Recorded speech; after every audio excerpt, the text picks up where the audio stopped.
പ്രിയപ്പെട്ടവരെ നമസ്കാരം. ശ്രീനാരായണ ഗുരു ഓപ്പൺ യൂണിവേഴ്സിറ്റിയുടെ MA മലയാളം 2ാം സെമസ്റ്ററിലെ നിരൂപണ സാഹിത്യത്തിൻ്റെ ഒരു ക്വസ്റ്റ്യൻ പേപ്പറാണ് നമ്മൾ ചർച്ച ചെയ്തുകൊണ്ടിരുന്നത്.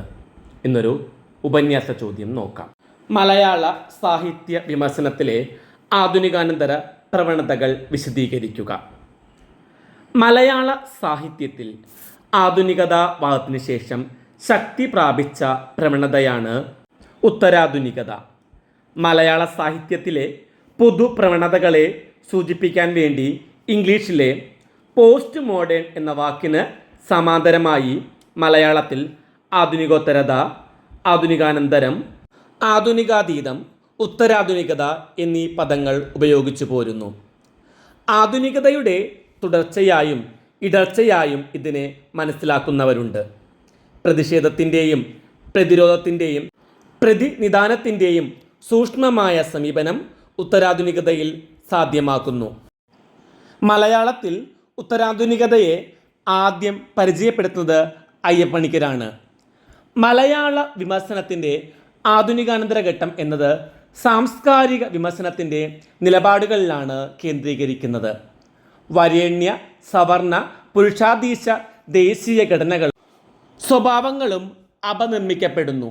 കീഴാള, ജനകീയ, സ്ത്രീപക്ഷ, പ്രാദേശിക ഘടകങ്ങളുടെ സ്വഭാവങ്ങൾക്കും അവ ഉയർത്തുന്ന വീക്ഷണങ്ങൾക്കും പ്രാധാന്യമേറി. ആധുനികതയോടുള്ള വിമർശനമായും സംസ്കാരത്തിൻ്റെ ജനാധിപത്യമായും ചരിത്രത്തിൻ്റെ മേൽക്കീഴ് സങ്കല്പനങ്ങളോടുള്ള വിയോജിപ്പായും നിലകൊള്ളുന്നു. നിലവിലുള്ള സമൂഹത്തിൻ്റെ സൂക്ഷ്മമായ പ്രശ്നങ്ങളും വൈരുദ്ധ്യങ്ങളും സാംസ്കാരിക വിമർശനം വെളിപ്പെടുത്തുന്നു. ഫെമിനിസം മനുഷ്യജീവിതത്തിലെ സകലവിധ അധികാര രൂപങ്ങളെയും നിരാകരിക്കുന്ന സമഗ്രമായ ഒരു ജനാധിപത്യ മാനുഷികതയ്ക്ക് വേണ്ടിയുള്ള സമരമാണ് സ്ത്രീ വിമോചനവാദം അഥവാ ഫെമിനിസം. പുരുഷ കേന്ദ്രീകൃതമായ സാഹിത്യ വ്യവഹാരങ്ങളെ പുതിയൊരു വീക്ഷണത്തോടെ നോക്കിക്കാണാനാണ് ഉത്തരാധുനിക ഘട്ടത്തിൽ ഫെമിനിസ്റ്റ് സാഹിത്യ വിമർശനം ശ്രമിക്കുന്നത്. പുരുഷ കേന്ദ്രീകൃത സാഹിത്യ വ്യവഹാരങ്ങളെ വിമർശനാത്മക വീക്ഷണത്തിൽ നോക്കിക്കണ്ട് ഫെമിനിസ്റ്റ് സാഹിത്യ വിമർശനം ഉയർന്നു വരുന്നു. സ്ത്രീ വിമോചന പ്രസ്ഥാനങ്ങൾ ഇതിൽ പ്രധാന പങ്ക് വഹിച്ചിട്ടുണ്ട്. സാഹിത്യത്തിൽ സ്ത്രീ ചിത്രീകരിക്കപ്പെടുന്ന വാർപ്പ് മാതൃകകളെ ഫെമിനിസ്റ്റ് സാഹിത്യ ദർശനം നിരാകരിക്കുകയുണ്ടായി. ഗൈനോ ക്രിറ്റിസിസം, എക്കോ ഫെമിനിസം എന്നിവയിലേക്ക് ഫെമിനിസ്റ്റ് വിമർശന പദ്ധതി വികസിച്ചു. P. Geetha, M. Leelavathi, Sharadakutty, doctor Bettymol Mathew, G. Ushakumari, Rukmini, Jisa Jose, doctor R. B. Rajalakshmi, doctor P. S. Sreekala, doctor Musemary, doctor Usha Namboodiripad, Sonia എന്നിങ്ങനെ ശക്തരായ സ്ത്രീവാദ രചയിതാക്കളുടെ സജീവ സാന്നിധ്യം ഇന്ന് മലയാള സാഹിത്യ നിരൂപണ രംഗത്തുണ്ട്. പാരിസ്ഥിതിക വിമർശനം ആധുനികാനന്തര മലയാള വിമർശനത്തിൽ പ്രധാനപ്പെട്ട ഒന്നാണ് പരിസ്ഥിതി നിരൂപണം അഥവാ ഹരിത നിരൂപണം. പരിസ്ഥിതി രാഷ്ട്രീയത്തിൻ്റെയും പരിസ്ഥിതി സൗന്ദര്യശാസ്ത്രത്തിൻ്റെയും അടിസ്ഥാനത്തിൽ സാഹിത്യകൃതിയെ വിശകലനം ചെയ്യുന്ന രീതിയാണിത്. ഇക്കോ ക്രിറ്റിസിസം എന്ന വാക്ക് ആദ്യമായി ഉപയോഗിച്ചത് വില്യം റുക്കോട്ട് എന്ന അമേരിക്കൻ എഴുത്തുകാരനായിരുന്നു. 1978 പ്രസിദ്ധീകരിച്ച സാഹിത്യവും ഇക്കോളജിയും ഇക്കോ ക്രിറ്റിസിസത്തിൽ ഒരു പരീക്ഷണം എന്ന പ്രബന്ധത്തിലാണ് അത് പ്രത്യക്ഷപ്പെടുന്നത്. പ്രപഞ്ചവും മനുഷ്യചേതനയുമായുള്ള ചർച്ചയും ഭൂമിശാസ്ത്രവും ഭൂദൃശ്യങ്ങളും സാഹിത്യവുമായുള്ള ബന്ധത്തിൻ്റെ പഠനങ്ങളും മുതൽ ഘടനാനന്തര വാദ സങ്കേതങ്ങൾ ഉപയോഗിച്ചുള്ള നവീന കലയെക്കുറിച്ച് നടത്തുന്ന പഠനങ്ങൾ വരെ ഉൾക്കൊള്ളാൻ കഴിയുന്നൊരു വലിയ കുടക്കീഴിലായിരിക്കണം ഇക്കോ ക്രിറ്റിസിസം എന്ന് എസ്. ലോറൻസ് ബൂവൽ അഭിപ്രായപ്പെട്ടിട്ടുണ്ട്. വ്യവസ്ഥാപിതമായ വിമർശന രീതികളെ മറികടന്ന് രാഷ്ട്രീയവും സാംസ്കാരികവുമായ ഉൾബലമുള്ള ഒരു ബദൽ വിമർശന രീതിയായി പാരിസ്ഥിതിക വിമർശനം മലയാളത്തിൽ വികസിച്ചിട്ടുണ്ട്. P.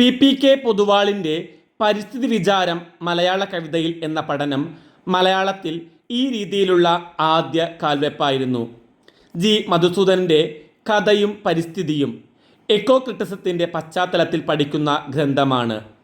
ജി. മധുസൂദനൻ തന്നെ എഡിറ്റ് ചെയ്ത ഹരിത നിരൂപണം മലയാളത്തിൽ. ഹരിത നിരൂപണത്തിൻ്റെ സൈദ്ധാന്തികവും പ്രായോഗികവുമായ തലങ്ങൾ വിശദമാക്കുന്നു. കഥ, കവിത, നോവൽ എന്നിങ്ങനെ വ്യത്യസ്ത സാഹിത്യ രൂപങ്ങളെ ഈ കൃതിയിൽ പരിഗണിച്ചിട്ടുണ്ട്. ദളിത് പഠനം. ചരിത്രപരമായ കാരണങ്ങളാൽ സമൂഹത്തിൻ്റെ മുഖ്യധാരയിൽ നിന്ന് ഒഴിച്ചു നിർത്തപ്പെട്ട ജനതയെ ദളിതർ എന്ന് പറയുന്നു. ദളിത് എന്ന പദം ആദ്യമായി ഉപയോഗിച്ചത് മറാത്തി സാമൂഹ്യ പരിഷ്കർത്താവായ ജ്യോതിറാവു ഫൂലെ ആണ്. അംബേദ്കർ ആണ് ഈ പദത്തിന് കൂടുതൽ പ്രചാരം നൽകിയത്. അവർണർ, ചണ്ടാലർ, ഹരിജർ, തൊട്ടുകൂടാത്തവർ, തീണ്ടിക്കൂടാത്തവർ എന്നിങ്ങനെ പല പേരുകളിൽ ദളിതരെ വിശേഷിപ്പിച്ച് കാണാറുണ്ട്. ദളിത് സാഹിത്യ വിമർശനം സാഹിത്യത്തെ ഒരു ലീലാവിനോദമായി കാണുന്നില്ല. അരികുവൽക്കരിക്കപ്പെട്ട ജീവിതങ്ങളെ അടയാളപ്പെടുത്തുന്നു എന്ന അർത്ഥത്തിൽ ദളിത് സർഗാത്മക സാഹിത്യം പോലും വിമർശനധർമ്മം പുലർത്തുന്നുണ്ട്. വേദേതിഹാസ പുരാണങ്ങളെ വിമർശനത്തിന് വിധേയമാക്കിയാണ് ദളിത് വിമർശനം അതിൻ്റെ യാത്ര ആരംഭിക്കുന്നത്. ഇന്ത്യയിലെ ദളിത് സാഹിത്യ വിമർശനം യഥാർത്ഥത്തിൽ സവർണ സാഹിത്യത്തിൻ്റെ വിമർശനമാണ്. ജ്യോതിറാവു ഫൂലെ, പെരിയോർ, ഇ വി രാമസ്വാമി നായ്ക്കർ എന്നിവർ ദളിത് വിമർശനത്തിൻ്റെ തുടക്കത്തിൽ സാമൂഹികമായും സാംസ്കാരികമായും അവയെ വിപുലപ്പെടുത്താൻ എത്തിച്ചവരാണ്. ദളിത് സാഹിത്യ പദ്ധതിക്ക് സൈദ്ധാന്തികമായ അടിത്തറയിട്ടത് ഡോക്ടർ BR അംബേദ്കർ ആണ്. സാമൂഹിക സന്ദർഭങ്ങൾ സൃഷ്ടിക്കുന്ന വിമർശനാത്മക അവബോധമാണ് ദളിത് വിമർശനത്തെ ചരിത്രപരമായി നിർമ്മിച്ചത്. അംബേദ്കർ ബ്രാഹ്മണിക സാഹിത്യ വ്യവഹാരങ്ങളെ സൈദ്ധാന്തികമായും സാമൂഹികമായും പരിശോധിക്കുകയുണ്ടായി. മുഖ്യധാര സാഹിത്യ ചരിത്രത്തിൽ തൻ്റെ വംശത്തെപ്പറ്റി ഒരക്ഷരവും കാണുന്നില്ലല്ലോ എന്ന തിരിച്ചറിഞ്ഞ പൊയ്കയിൽ അപ്പച്ചൻ മലയാളത്തിൽ ഇത്തരം ചിന്തകൾക്ക് തുടക്കമിട്ടു. ഡോക്ടർ രേഖാരാജിൻ്റെ ചില അന്വേഷണങ്ങൾ, പ്രത്യേകിച്ച് Dalit woman as political agents A Kerala experience എന്ന പഠനം കേരളത്തിലെ ദളിത് സ്ത്രീകളുടെ സാമൂഹിക അനുഭവങ്ങളെ പുതുക്കി വായിക്കുന്ന ഒന്നാണ്. മലയാളത്തിലെ ദളിത് വിമർശകരിൽ പ്രധാനികളായ KK Kochu, TM Yesudasan, Ajay Sekhar, Sunny M Kappikkad, Yakoob Thomas, KM Salimkumar, doctor Sheeba M Kurian, Sajitha KR, Rajesh Chirappad, OK Santhosh, MB Manoj, TK Anilkumar, Das KKS, doctor Pradeepan Pambirikunnu എന്നിവർ ദളിത് സാഹിത്യത്തിൽ നിരവധി കൃതികൾ എഴുതിയിട്ടുള്ളവരാണ്. സംസ്കാര പഠനം. അത്യന്തം സങ്കീർണവും നിർവചനത്തിൽ ഏകാഭിപ്രായം നിലനിൽക്കാത്തതുമായ ഒരു ശാഖയാണ് സംസ്കാര പഠനം. ഏതുതരം വിജ്ഞാന ശാഖയോടും ചേർന്ന് പോകാവുന്ന സമീപനമാണ് സംസ്കാര പഠനത്തിൻ്റേത്. സംസ്കാരവും അധികാരവും തമ്മിലുള്ള ബന്ധങ്ങൾ വിശകലനം ചെയ്യാൻ വിഭിന്ന മേഖലകളിൽ നിന്നുള്ള കാഴ്ചപ്പാടുകൾ സമന്വയിപ്പിച്ചുകൊണ്ട് നടത്തുന്ന അന്തർവൈജ്ഞാനികമായ അന്വേഷണമാണ് സംസ്കാര പഠനമെന്ന് ടോണി ബെന്നറ്റ് അഭിപ്രായപ്പെട്ടിട്ടുണ്ട്.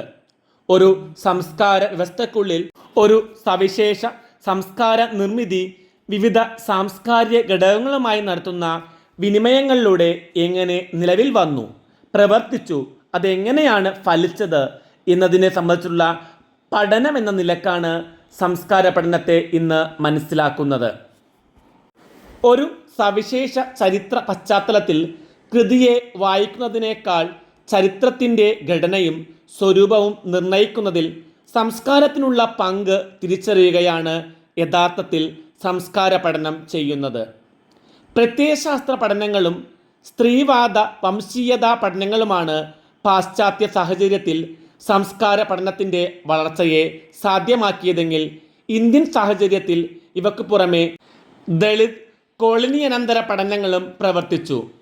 നിലവിലെ സംസ്കാര വ്യവസ്ഥക്കുള്ളിൽ ഒരു സവിശേഷ സംസ്കാര നിർമ്മിതി വിവിധ ഘടകങ്ങളുമായി നടത്തുന്ന വിനിമയങ്ങളിലൂടെ എങ്ങനെ നിലവിൽ വന്നു, പ്രവർത്തിച്ചു, ഫലം എന്തായിരുന്നു എന്നതിനെയെല്ലാം സംബന്ധിച്ച പഠനം എന്ന അർത്ഥത്തിൽ സംസ്കാര പഠനം ഇന്ന് സജീവമാണ്.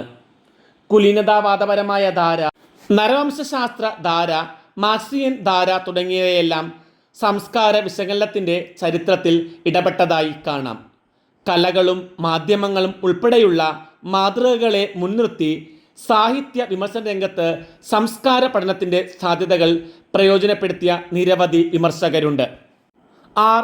നന്ദകുമാർ, പ്രമോദ് രാമൻ, ടി. കെ. രാമചന്ദ്രൻ മുതലായവർ സാഹിത്യ വിമർശന രംഗത്ത് സംസ്കാര പഠനത്തിൻ്റെ സാധ്യതകൾ പ്രയോജനപ്പെടുത്തിയ വിമർശകരാണ്. Sachidanandan, B. Rajeevan, E. V. Ramakrishnan, P. P. Raveendran, P. Pavithran, Udayakumar എന്നിവരും അക്കൂട്ടത്തിൽ പെടും. അടുത്ത ചോദ്യം, കുതിരക്കൊമ്പ് എന്ന കവിതയുടെ വിശകലനത്തിലൂടെ കവിത ഉൽപ്പാദിപ്പിക്കുന്ന വ്യത്യസ്ത അർത്ഥസന്ദർഭങ്ങളെ പരിചയപ്പെടുത്തുക. മലയാള സാഹിത്യ വിമർശനത്തിൽ ശ്രദ്ധേയമായ വ്യക്തിത്വമാണ് വി.സി. ഹാരിസ്. ഉത്തരാധുനികതയുടെ സവിശേഷതകളെ ഉൾക്കൊണ്ടും സംസ്കാര പഠനത്തിൻ്റെ സാധ്യതകളെ ഉപയോഗപ്പെടുത്തിയും അദ്ദേഹം സാഹിത്യ വിമർശനത്തിലേർപ്പെട്ടു. മലയാളത്തിൽ ദരിദ്രയുടെ ചിന്തകളെ തികഞ്ഞ ഉൾക്കാഴ്ചയോടെ അവതരിപ്പിച്ച വ്യക്തിയാണ് അദ്ദേഹം. സാഹിത്യ വിമർശകൻ, ചലച്ചിത്ര നിരൂപകൻ, ചലച്ചിത്ര സംവിധായകൻ, അധ്യാപകൻ എന്നീ മേഖലയിലുള്ള അദ്ദേഹത്തിൻ്റെ സേവനം സ്തുത്യർഹമാണ്. അയ്യപ്പ പണിക്കരുടെ കുതിരക്കൊമ്പ് എന്ന കവിതയ്ക്ക് വി.സി. ഹാരിസ് എഴുതിയ പഠനമാണ് വീണ്ടും കുതിരക്കൊമ്പ്, വായനയുടെ രാഷ്ട്രീയം എന്നത്.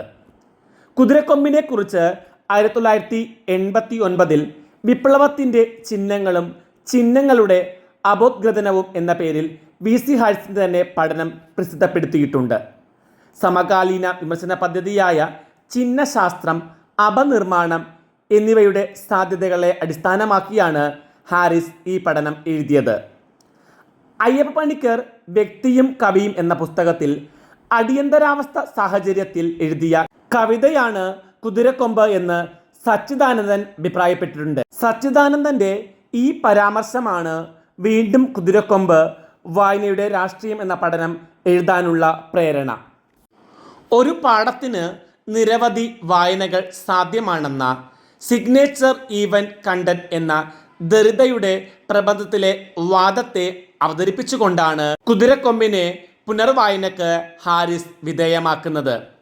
സർവജനീനവും ആവർത്തനക്ഷമവുമായ ഭാഷക്കകത്ത് നടക്കുന്ന പ്രക്രിയയായതിനാൽ വ്യത്യസ്ത സാഹചര്യങ്ങളിൽ അതിന് വ്യത്യസ്ത അർത്ഥങ്ങൾ രൂപപ്പെടുത്താൻ കഴിയും. നമ്മെ അസ്വസ്ഥരാക്കുകയും ഹരം കൊള്ളിക്കുകയും ചെയ്യുന്ന നിരവധി കൃതികൾ അടിയന്തരാവസ്ഥ കാലത്ത് ഉണ്ടായിട്ടുണ്ട്. അക്കാലഘട്ടത്തിൽ അയ്യപ്പണിക്കർ നിരവധി കാർട്ടൂൺ കവിതകളും എഴുതിയിട്ടുണ്ട്. ആക്ഷേപഹാസ്യമായിരുന്നു ഈ കാർട്ടൂൺ കവിതകളെല്ലാം തന്നെ. കുതിരക്കൊമ്പിനെ കുറിച്ചുള്ള ഹാരിസിൻ്റെ ആദ്യ പഠനം സന്ദർഭത്തിൽ നിന്നും മാറി നിന്നുകൊണ്ടുള്ള അർത്ഥോൽപാദന പ്രക്രിയയുടെ സാക്ഷ്യമാണ്. വ്യത്യസ്ത അർത്ഥതലങ്ങൾ കുതിരക്കൊമ്പ് എന്ന കവിത ഉൾക്കൊള്ളുന്നുണ്ട്. തുടർന്ന് രണ്ട് പഠനങ്ങളെയും ചേർത്ത് വെച്ചുകൊണ്ട് ലേഖകൻ കുതിരക്കൊമ്പിൻ്റെ ഭിന്നാർത്ഥ തലങ്ങളെക്കുറിച്ച് വിശദീകരിക്കുന്നുണ്ട്. ആദ്യ പഠനം സൂതകുമാരൻ്റെ അസാധാരണവും മൗലികവും വിപ്ലവോന്മുഖവുമായ സൃഷ്ടിയിൽ ഊന്നിക്കൊണ്ടുള്ള വായനയാണെങ്കിൽ, പുനർവായനയിലൂടെ സാധ്യമാകുന്ന അർത്ഥോൽപത്തി എന്ന് പറയുന്നത് അധികാരവർഗത്തിൻ്റെ സാരഥിയും സ്വേച്ഛാധിപത്യ മോഹങ്ങളുമുള്ളവനാണ് സൂതൻ എന്നുള്ളതാണ്. കുതിരക്കൊമ്പുകൾ എന്നത് ആപൽക്കരമായ മിഥ്യാബോധത്തിന് സാക്ഷ്യം നിൽക്കുന്ന ഒന്നും പരിചിതവും ന്യായവുമായ വഴികളിലൂടെ തനിക്ക് വേണ്ടത് കിട്ടില്ലെന്ന തിരിച്ചറിവിൽ ക്രൂരമായ വഴിയിലൂടെയത് സൃഷ്ടിച്ചെടുക്കുകയുമാണ് അയാൾ. അടിയന്തരാവസ്ഥ കാലത്തെ ക്രൂരതകളാണ് ഇതിലൂടെ വെളിപ്പെടുന്നത്. അധികാരപ്രയോഗത്തിലൂടെയും ബലാത്കാരത്തിലൂടെയും ഹിംസയിലൂടെയും വിധേയപ്പെടുത്തുന്നതിനുള്ള ശ്രമമാണ് ഈ സൃഷ്ടിയിൽ സാധിച്ചെടുക്കുന്നത്. ഒരേ കഥാപാത്രം പോസിറ്റീവായും നെഗറ്റീവായും വ്യത്യസ്ത വായനയിലൂടെ പ്രത്യക്ഷപ്പെടുന്നു. അതായത് ഘടനാപരമായും പ്രത്യയശാസ്ത്രപരമായും മനഃശാസ്ത്രപരമായും വായിക്കപ്പെടാവുന്ന പാഠപ്രക്രിയ എന്ന നിലയിൽ സൂതകുമാരൻ്റെ കഥയ്ക്ക് അനവധി സാധ്യതകളുണ്ട്. ഈ തിരിച്ചറിവ് പ്രധാനമാണ്. അതിനെ ഏതെങ്കിലും കള്ളിയിൽ ഒതുക്കിയുള്ള വായനയിൽ പരിമിതിയുണ്ട്. അതേസമയം സൂതകുമാരൻ്റെ കഥ പറയുന്നതിന് ശേഷമുള്ള വക്താവിൻ്റെ വാക്കുകൾ അർത്ഥനിർണയത്തിന് നിർബന്ധിക്കുന്നതാണെന്നും ലേഖകൻ വ്യക്തമാക്കുന്നു. അവിടെയാണ് ആദ്യ പഠനത്തിൽ അവതരിപ്പിച്ച വിപ്ലവോന്മുഖതയുടെ പ്രസക്തി. വായനയിലെ സവിശേഷ പ്രക്രിയയാൽ കൂടി സാധ്യമാകുന്ന ഒന്നാണ് അയ്യപ്പ പണിക്കരുടെ കവിതകളിലെ രാഷ്ട്രീയം.